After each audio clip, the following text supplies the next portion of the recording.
ሰላም እንዲናችሁ በያላችሁ በጥሉ ነገር ሰላም ነው። አሸይና አንድ ያላችሁ ሞኝላችሁ አለው ቤተሰቦች ስትገቡ እንደልማዳችሁ ላይክ እና ሼር እያደረጋችሁ ሐሳቦቻችሁ ለብዙዎች አካፍሉ። ለዚህም ከልብ አመሰግናችሁ አለ። ዛሬ ሚዛናችን ይዘንላችሁ የመጣን እንግዲህ የኒው ማኛ ሰሞኑን የተፈጠረውን ሙቀትና ግርግር ተከትለው እኔ ከውስጥ በጌታ ነው ጴንጤዎች ጸልዩልኝ፣ ውስጥ በጌታ ነው ጴንጤዎች እባካችሁ አደራችሁ ጸልዩልኝ፣ እኔ ወደ ጌታ እንዳልመጣ ስድብ ፈርቼ ነው። እናቴ እንዳትሰደቡብኝ አባቴ እንዳይሰደቡብኝ ፈርቼ ነው እንጂ ወደ ጌታ መምጣት ፈልጋለሁ አለ እና ትዝ ያለኝ ምንድነው ጅብ የማያውቁት አገር ሄደዋል ቁርበት አንጥፉልኝ አለ። በኢትዮጵያ ምድር በቀንና በጨለማ በጨረቃና በፀሐይ ሰው ቢፈልግ እንደ ዮኒ ማኛ ኢትዮጵያን ሕዝብ ያንቋሸሸ ያዋረደ ያንጓጠጠ ሰው አለና እውነት ካንተ ወዲህ ተሳዳቢ አለ በኢትዮጵያ ምድር? ያው ህዝባችን ላይ መቆለጃ ማንም እየመጣ የሚያፌዝበት መቆለጃ አድርጋችሁት ነው እንጂ ዮኒ ማኛ ኦርቶዶክስ ነበረ። አረ ኦርቶዶክስ አይረባም ጴንጤ ነው የሚሻለው አለ። አረ ጴንጤ አይረባም ከሃዲ ሙናፍቃን ብለ እንደገና ወደ ሙስሊም ዞረ። እንደገና ሙስሊም አይደል እንደገና ወደ ኦርቶዶክስ ዞረ። አንድም ከኦርቶዶክስ ደግሞ እኔ ውስጤ በጌታ ነው አለ። እኔ በምንም ያርግሉ ውስጥን በምንም ያድርግልህ። ትልቁ ነገር ግን ወደምትፈልገው ቦታ ቀጥ ብለ መሄድ ነው እንጂ አፍላፊ መናገር ሞሎፋደድ። ኦርቶዶክሳውያን እኔ ጴንጤ በሆን ኦርቶዶክሱ ይሰድባል፣ ኮኔ አልፎ እናቴን ይሰድባል፣ ቤተሰቦቼን ይሰድባል፣ ያንጓጥጣል ነው አሽሙሩ ማለት ነው። ምንም ይሁሉ አያስፈልገም። አንተ የኦሮሞን ህዝብ ለዘመናት ከ10 ከ15 ዓመት በላይ ስታንጓጥጥ፣ ስታዋርድ፣ ስታበሻቀጥ ኖረሃል። እናንተ በእጃችሁ ዶም አለ፣ ዮኒ ማኛ በእጁ ዶም አለ። የአማራን ህዝብ ስታንጓጥጥ አዲስ አበባ መጣ አይደለም እንዴ? አማራን ህዝብ ቆሻሻ አርገ ጥንብርክሶ አውጥተህ ስትሳደብ ስታንጓጥጥ የነበረ ሆቴል ተቀምጦ አይደለም እንዴ? አንተ ካንተ በላይ ተሳዳቢ ኖሮ ካንተ በላይ ሰውን የሚያንጓጥጥ ኖሮ ሆድህን ስትሞላ አይደለም እንዴ የኮረምከው በሰው ደም? ክብሩ ይስፋ ለእናትና ልጅ፣ ክብሩ ይስፋ ለእናትና ልጅ እያልክ አይደል ኮርስን ስትሞላ የነበረው? አንዴ ከሙስሊም ትጠጋለህ ፍርፋሪ ትበላለህ፣ አንዴ ከኦርቶዶክስ ፍርፋሪ፣ አንዴ ከጴንጤ ፍርፋሪ። ረሀብተኞች አይደላቸው እንዴ? እናቴ እንዳትሰደቡብኝ ብዬ ነው እንጂ እናት አለህ አናረቃይ? አንተ እናት አባት ወንድም እህት ያለህ የሚሞክርህ የሚቆጣህ የሚያፍርብህ የሚኮራብህ ቤተሰብ አለህ? መጀመሪያ አለ ወይ? እናት ካለች ለምንድን ህዝብ የምታንጓጥጥ? ለምንድን ህዝብ የምታዋርደው? አንዴ ሙስሊሙን አንዴ ፕሮቴስታንቱን ያው ህዝባችን ችግሩ እንዳለ ሆነው የምታውቁት ስለሆነ ዶግሜ መናገር አልፈልግም። ግን እንዴት ብትንቁት ነው?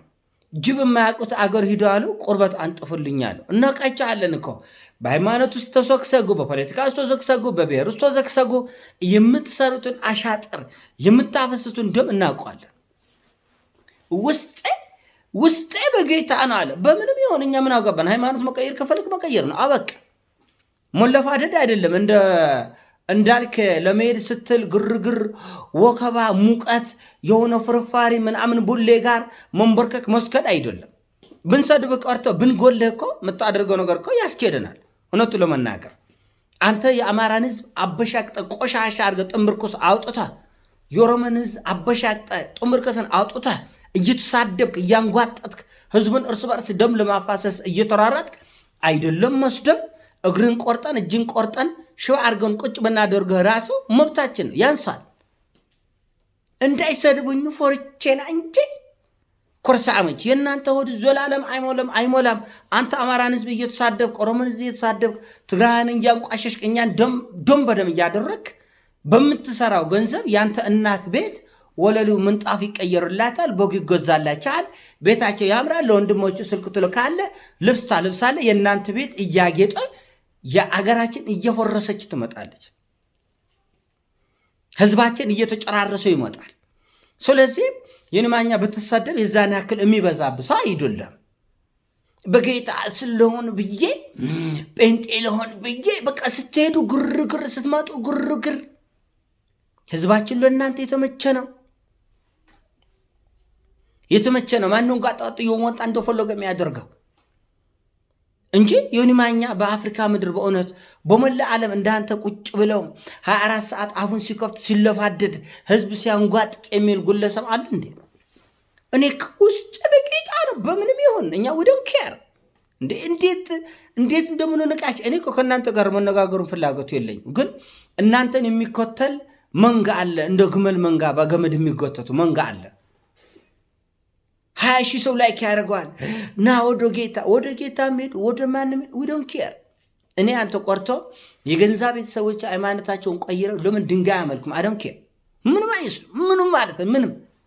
ለምን እኔ ያልፈጠርኳቸው እኔ ማንንም ስላልፈጠርኩ ሰው የፈጠረው አምላክ በነፃነት እንዲኖር ስለፈቀደለት እኔ ምን ቤት ነኝ?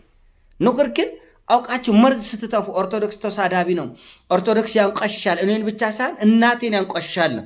ነገር ግን ያንተ እናት አንገት ልትደፋት ይገባታል። እውነቱን ነው የምላችሁ እንዴ። ተረታችን እኮ ባለጌ ካሳደገ ያንቆ ጸደቀ ነው።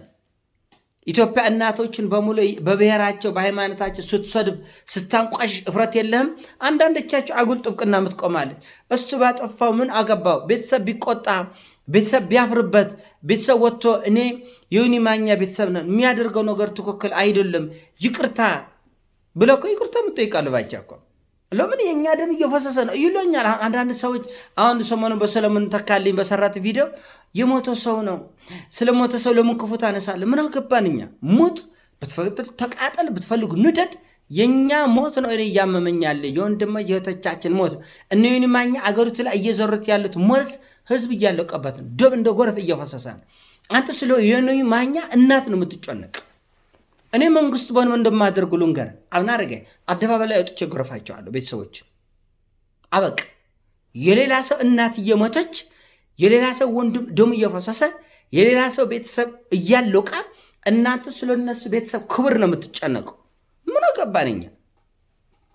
እኔ እንደ ቺቺን አንድ ጣቴን የምታክል ስልጣን ቢኖረኝ ምን እንደማረግ ምድርቱ ላይ አሳያችሁ ነበር። ደጉነት እግዚአብሔር ይሄን ስለሚያውቅ እንኳን ትልቅ ቆርተ የቆበሌ ጥበቃ ማያደርገኝ ነገር ግን ቢኖረኝ ምን እንደማረግ አሳይ ነበር። ልክ ነው ማስገባ እና ቤተሰብ ያላችሁም አይመስለኝም ከይቅርታ ጋር። እኔ ቤተሰባችሁ ለመንካት ፈልጌ አይደለም፣ ግን ካለም እጅግ በጣም ጋጠወጥ ቤተሰብ ነው ያሳደጋችሁ። እጅግ በጣም ጋጠወጥ ቤተሰብ ነው። ግልጽ አድርጌ ነው የምነግርህ። ከእናንተ እጅ ላይ የሚቀበሉት ገንዘብ የሚበሉት እንጀራ የደም ገንዘብ ነው፣ የደም ነው። የምትለብሱት ጫማ የምትለብሱት ልብስ ከዮኒ ማኛ ቤተሰቦችም ሆናችሁ እንደዚህ በብሔር ተባድናቸው አገር የምታባሉ ሰዎች በደም ገንዘብ ነው የምትኖሩት። እጃቸውም እግራቸውም ሰውነታቸው ሁሉ በደም የተነከረ ነው። ይህን ወቅ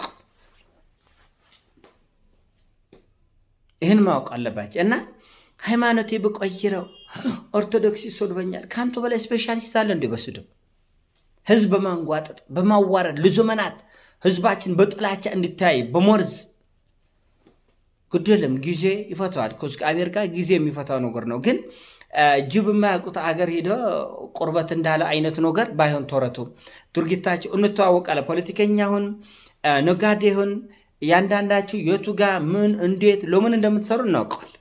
ስለዚህ የዛን ያክል መንኮባለል ከእናንተ አይጠበቅባቸው ግዴታም አይደለም። ስለምናውቃችሁ የዛን ያክል አትጋጋጡ እና በጣም በሚያሳፍር ሁኔታ እጅግ በጣም በሚያሳፍር ሁኔታ እማናቃችሁ ለመምሰል የምትሞክራሉ። ፖለቲከኞች የፈለገ ቃላት ብታሽመነምኑ፣ አክቲቪስቶች፣ ዩቲዩበሮች፣ የሃይማኖት ሰዎች የፈለገ ቃላት ብታሽመነምኑ ስለምናቃችሁ ነገሩ ጅብ የማያውቁት አገር ሄዶ ቁርበት አንጠፉብኝ የሆኑባችኋልና በተቻለ አቅም ዝም ብትሉ ስለምታውቁን ስለምናቃችሁ። እኔ ሃይማኖት ልቀይ ውስጥ እኮ በጌታ ነው አለ። በምንም ይሁን እንዴ ዘና ዶንታ የሚሰጠን አይደለም። እኛ እንዳልካችሁ ሁሉ ጊዜ በየቀኑ ሞተ ሺህ ሃይማኖቱ መቀየር ይችላል። ከፈለገ ወደ ፈለገው መቀየር ይችላል። ያ እኛን አይመለከተንም። ግን ስትሄዱም ስትመጡም ወከባ አትፍጠሩ፣ ህዝብ አታንጓጥጡ፣ አታዋርድ። ያ እንዳልክ ልሄድ ሲል በጣም ብዙ ማንጓጠጥ ኦርቶዶክስ ሰካራሞች ናቸው፣ ኦርቶዶክስ በዚህ ገብተው ኦርቶዶክስ በዚህ ወጥቶ እያለ ነበር። እና የዘፈን ዳርዳር እስኩስታ ነው። መሄድ ከፈለክ መሄድ ነው እንጂ ሾርኔ ቅኔ አሽሞር ምናምን አያስፈልገንም። ይሳደቡብኛል ማለት ምን ማለት ነው? ሾርኔ ነው፣ ኦርቶዶክስ ተሳዳቢ ነው፣ ያንጓጥጣል። እኔን አልፎ ቤተሰብን ያንጓጥጣል። እንደ ስራችሁ ብንን ገላችሁ ነበር። ሉንገር የማን እናት ደማፈሰ፣ የማን ልጅ ጠፍተው፣ የማን ልጅ ወድሞ፣ የማን ልጅ ወልቅሰው፣ የማን ልጅ ተንገላቶ፣ የማን ልጅ ሰላም ይኖራል? እስቲ ራሳችሁ አስቡት። እስቲ ግን እኛ እንደዛ ስላልሆነን ነው ብዙ ነገሮችን አይተን እንዳላየን፣ ሶምተን እንዳልሰማን፣ ተረድተን እንዳልተረዳን የኖርንበት ምክንያት እንደናንተ ስላልሆነ ይሄን ማወቅ አለባችሁ እና በተቻለ አቅም ይሄን ተረዱት። ይሄን ሐሳብ ሲሞቻችን ላይክ አድርግ ሼር አድርግ ወዳችኋለሁ ፒስ